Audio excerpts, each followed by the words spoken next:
പറയാ അങ്ങനെ ജാനകിയുടെയും അഭിയുടെയും വീട്ടിലെ ഈ ഒരു യുദ്ധത്തിൽ നമ്മുടെ ജാനകി വീണ്ടും ജയിച്ചിരിക്കുകയാണ്. അതേ പ്രേക്ഷകർ നമുക്ക് ഇന്നത്തെ പ്രൊമോയിൽ കാണുവാൻ സാധിക്കുന്നുണ്ട്. നമ്മുടെ അജയ് തിരികെ വരുന്നു. നമ്മുടെ നിരഞ്ജനയുടെ കാര്യത്തിൽ താലി കെട്ടുന്നു. ശേഷം വിളക്കൊക്കെ എടുത്ത് നമ്മുടെ നിരഞ്ജന അളകാപുരിയിലേക്ക് വലതുകാൽ വെച്ച് പ്രവേശിക്കുന്നു. അപ്പൊ ഇതൊക്കെ കണ്ടിട്ട് നമ്മുടെ അപർണയ്ക്ക് അങ്ങോട്ട് സഹിക്കാനേ പറ്റുന്നില്ല. നമ്മുടെ അഭിയാണ് എവിടെയൊക്കെയോ പോയി നമ്മുടെ ജാനകി നമ്മുടെ തമ്പിയുടെ ഭാര്യയോട് അപർണയുടെ അമ്മയോട് സംസാരിച്ച് കുറേയൊക്കെ കാര്യങ്ങൾ മനസ്സിലാക്കുന്നുണ്ടല്ലോ. അപ്പൊ ആ ഒരു അമ്മ പറഞ്ഞത് തമ്പിയേട്ടൻ ഫോൺ ചെയ്യുന്നത് മാത്രമേ ഞാൻ കേട്ടിട്ടുള്ളൂ, എങ്ങോട്ടേക്കാണോ കൊണ്ടുപോയിരിക്കുന്നതെന്ന് എനിക്ക് അറിയില്ല എന്ന് പറയും. അപ്പൊ ആ ഒരു അമ്മ തന്നെ സമ്മതിച്ചു തമ്പിയാണ് ഇതിന് പിന്നിൽ എന്നുള്ളൊരു കാര്യം. അപ്പൊ ജാനകിക്ക് എവിടെയൊക്കെയോ സംശയം തോന്നി അബീനെ അങ്ങോട്ട് പറഞ്ഞു വിടുന്നുണ്ട്. ശേഷം നമ്മുടെ അബി അജയിനെയും കൊണ്ടാണ് തിരികെ വരുന്നത്.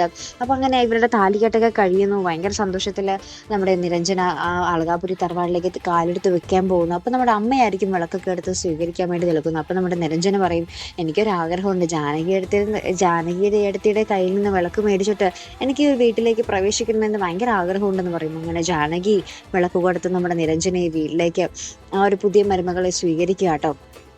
അപ്പം നമ്മുടെ നിരഞ്ജന ജാനകിയോട് പറയുന്നുണ്ട്, എൻ്റെ ഈ ഒരു സന്തോഷത്തിനും എൻ്റെ ഈ ഒരു പുതിയ ജീവിതത്തിനും എൻ്റെ ഈ ഒരു സ്വപ്നം സഫലീകരിക്കാനൊക്കെ സഹായിച്ചത് ജാനകിയെടുത്തിയാണ്. അപ്പം ജാനകിയെടുത്തിയുടെ കൈകൊണ്ട് തന്നെ വിളക്ക് വാങ്ങി ഈ വീട്ടിൽ കയറണം എന്ന് തന്നെയാണ് എൻ്റെ ഏറ്റവും വലിയ ആഗ്രഹം, അതെനിക്ക് സാധിച്ചു എന്നൊക്കെ പറഞ്ഞ് നമ്മുടെ ജാനകിയോട് ഭയങ്കര സന്തോഷത്തിൽ സംസാരിക്കുന്നതും കെട്ടിപ്പിടിക്കുന്നതുമായിട്ടുള്ള ഒരു മുഹൂർത്തങ്ങൾ കേട്ടോ.